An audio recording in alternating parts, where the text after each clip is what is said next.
Assalamualaikum warahmatullahi wabarakatuh. Saya Novi Andriani, kelas akuntansi G.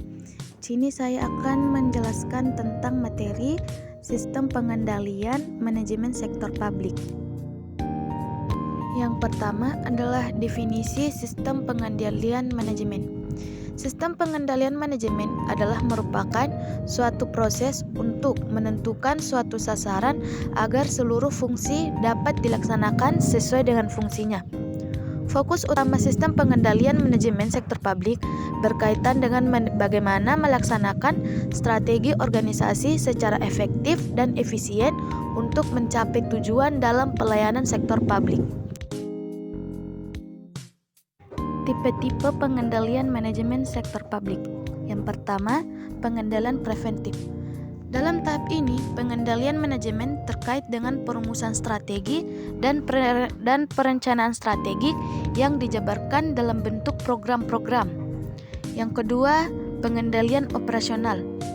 Dalam tahap ini, pengendalian manajemen terkait dengan pengawasan pelaksanaan program yang telah ditetapkan melalui alat berupa anggaran. Yang ketiga, pengendalian kinerja. Pada tahap ini, pengendalian manajemen berupa analisis evaluasi kinerja berdasarkan tolak ukur kinerja yang telah ditetapkan. Selanjutnya, pusat-pusat pertanggungjawaban. Yang pertama, pusat biaya. Pusat biaya adalah pusat pertanggungjawaban yang prestasi manajernya dinilai berdasarkan biaya yang telah dikeluarkan. 2. Pusat pendapatan. Pusat pendapatan adalah pusat pertanggungjawaban di mana pimpinannya bertanggung jawab atas pendapatan. Ketiga, pusat laba. Pusat laba adalah pusat pertanggungjawaban yang menandingkan input expense dengan output revenue dalam satuan moneter. 4. Pusat investasi. Pusat investasi adalah pusat pertanggungjawaban yang prestasi manajernya dinilai berdasarkan laba yang dihasilkan dengan investasi yang ditanamkan pada pusat pertanggungjawaban yang dipimpinnya.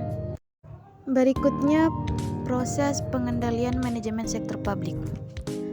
Proses pengendalian manajemen pada sektor publik dapat dilakukan dengan menggunakan saluran komunikasi formal, yaitu terdiri dari aktivitas formal dalam orang yang terlibat, yaitu terdiri dari pertama, perumusan strategi. Perumusan strategi merupakan proses perumusan visi misi, tujuan, sasaran, serta strategi organisasi. Kedua, perencanaan strategik.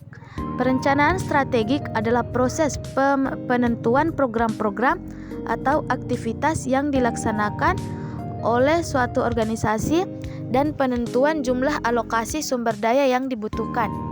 Yang ketiga, penilaian kinerja. Penilaian kinerja merupakan bagian dari proses manajemen yang dapat digunakan sebagai pengendalian. Adapun proses pengendalian manajemen sektor publik yang dapat dilakukan dengan menggunakan saluran komunikasi informal, yaitu dapat dilakukan melalui pertama, komunikasi langsung. Yang dimaksud komunikasi langsung ini adalah suatu proses komunikasi yang dilakukan secara langsung tanpa adanya bantuan campur tangan perantara pihak lain ataupun media komunikasi serta tidak dibatasi oleh jarak maupun media komunikasi yang ada. Kedua, pertemuan informal. Pertemuan informal adalah interaksi yang tidak terstruktur antara individu atau kelompok tanpa adanya agenda resmi atau aturan tertentu. Biasanya terjadi di luar lingkungan formal, seperti di kafe, restoran, atau acara santai lainnya. Ketiga, diskusi. Diskusi adalah proses pertukaran pendapat, gagasan, dan informasi antara dua atau lebih individu dengan tujuan memecahkan masalah, mencapai pemahaman bersama, atau mengambil keputusan. Yang ketiga, metode manajemen by walking around adalah praktik di mana seorang manajer secara rutin berkeliling di area kerja untuk berinteraksi langsung dengan karyawan, memantau operasi, dan mendengarkan masukan. Itulah penjelasan materi dari saya, lebih kurangnya mohon dimaafkan. Assalamualaikum warahmatullahi wabarakatuh.